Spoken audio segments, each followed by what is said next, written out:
A lot of men consider themselves to be good men, and they are the same men that always brush off the concerns of women when women talk about how they are oppressed on a day-to-day basis by other men. These good men are quick to tell them that you're overreacting. Do you have the data? I am sure it's not that bad. But when these good men become fathers, become girl dads, suddenly they become overprotective towards their girls because they know that their children, their own blood, are now exposed to the harm that is caused by who? Other men. Instead of actually stepping up and doing something about it and teaching boys, going out of their way to use their voices, to use their platforms, to use their workplaces, to teach other men to stop being this kind of harm to women every single other day from their thoughts and actions and their words, they become overprotective. They start teaching their girls to not go out, to not dress in a certain way. So in short, they become the first oppressors of their own girls, and yet they think that that is becoming a good father. And a lot of these people who call themselves good men are really doing this as a way of absolving themselves from the responsibility of other men. They do not want to be responsible for other men's actions, but they're really okay with women being blamed for men's actions. The whole reason why other men feel very comfortable to assault women, to harass women every single day is because they know that no one is going to hold them accountable, because fellow men are not going to do that. The good men are not going to do that because they really care about keeping the peace among the bros, which means they really don't care that much about women. They don't see women as human beings, because if they did, they would do something about it. I come across a lot of these good men on a day-to-day basis, and when it comes to the talk of relationships, especially the topic of cheating in marriages, especially when a man cheats, they're quick to actually blame the woman. They never really think twice about really holding the man responsible. You know, if a man is cheating, it's because the man is indisciplined, it's because the man lacks self-control. Why are you blaming the woman?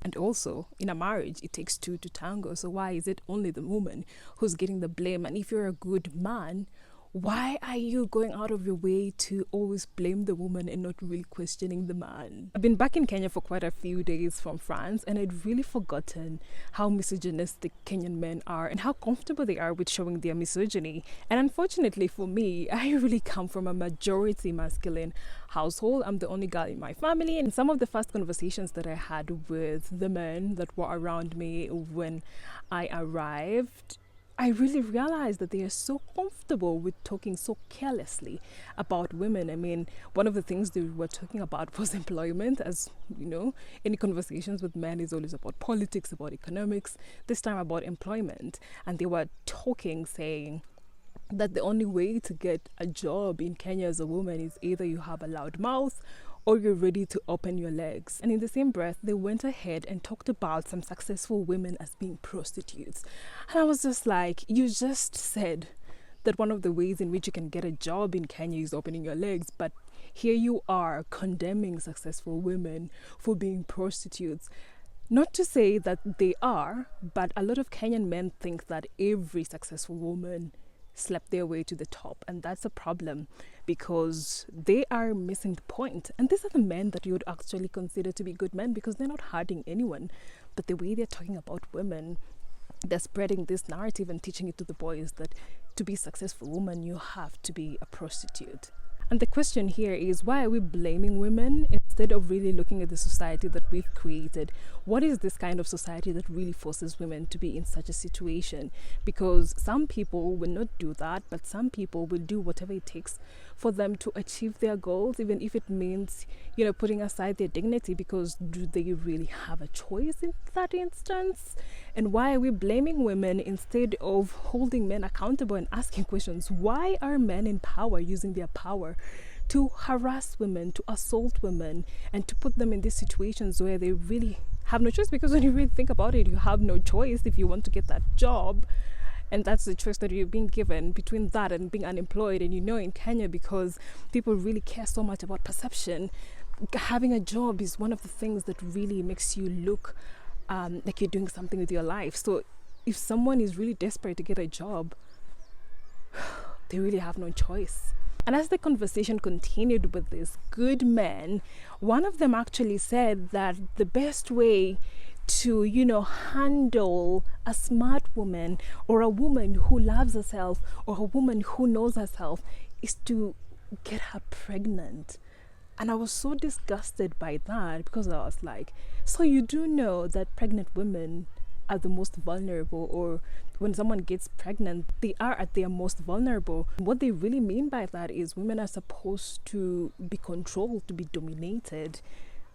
And it just disgusts me, because it just reminds me that's one of the reasons why I wanted to leave Kenya, or why I left for France, and it has been 3 years and I'd really forgotten.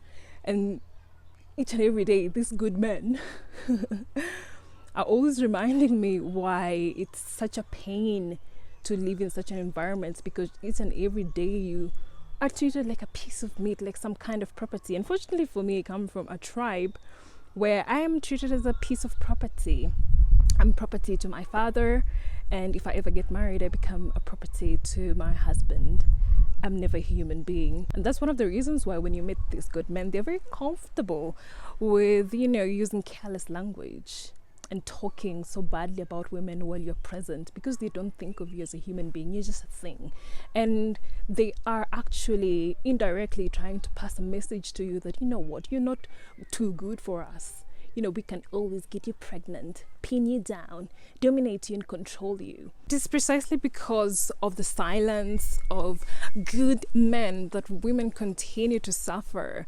I mean, if these men were actually calling out the men who are harassing women, then things wouldn't be as bad as they are. Because we really live in patriarchal societies, or majority of our societies are patriarchal, we know that men only listen to other men. So these good men should be at the forefront of feminism, because it really doesn't make sense for the oppressed to be going to the oppressor and be like, hi, can you hear me? And I'm really trying to make you see me as a human being. I mean, they don't see you as a human being. They're not going to listen to you. They're only going to listen to the people they think are fellow human beings, which is fellow men in this instance. They're not going to do that because they care about other men's approval. And if that means turning a blind eye to a person in power, a man in power who is assaulting and harassing women, they're going to do that for their own benefit, because men are selfish beings. They only care about themselves. They only care about their own species. It's such a cold day, huh? And a lot of things that a lot of good men don't actually realize is that, perhaps they're not hurting anyone consciously, but it is in the subconscious. Because if you've grown up in a patriarchal society as a man, you've been taught not to be like a woman, not to like anything about women. So how are you suddenly going to be good to women if you've been taught to hate everything about women? What you should be doing, instead of trying to say, oh my God, women are saying that we good men are bad, is you should be asking yourself, what is it that I am doing, or what is it that I am consuming or promoting that is contributing to the harm, to the violence against women?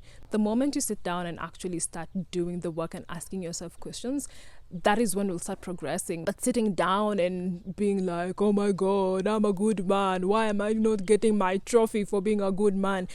You're not helping anyone. I mean, do you even read books written by women? Because you'd be able to know the things that we go through on a day-to-day basis, because it's written in literature, but the only thing that you want to read is the self-improvement that is telling you to wake up at 5 and to be an alpha man, as if that is even helping you in any way.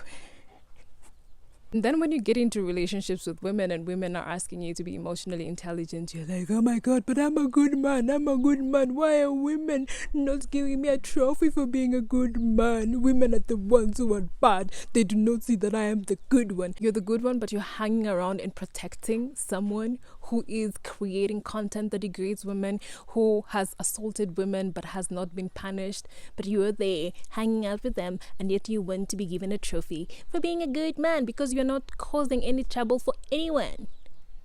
But your silence is. At the end of the day, when you really look at it, good men do not exist, because the ones who are calling themselves good are doing so to massage their ego, to absolve themselves of the responsibility of other men. They are the first ones who will blame women for the mistakes of men, but they are not the first ones to hold men responsible for their actions. They are the first ones that will tell their girls to stop wearing short things, to stop wearing things that expose their bodies, but they're not the same ones that will tell men to stop objectifying women. They're the first ones to say that successful women slip their way to the top, but they're not the first ones to hold men in power responsible for harassing and assaulting women. They're the first ones to say that women talk too much, but they're not the first ones to actually pinpoint that men don't listen to women. That makes women want to repeat what they are saying so many times. Hence, it looks like they're talking too much, but they're just saying the same thing so many times so they can be heard. They're the first ones to blame single mothers for having children, but they're not the first ones to actually blame men for abandoning their children and leaving women to take care of these children on their own. How can men call themselves good when they choose to see women hurting over holding other men responsible? Do good men really exist?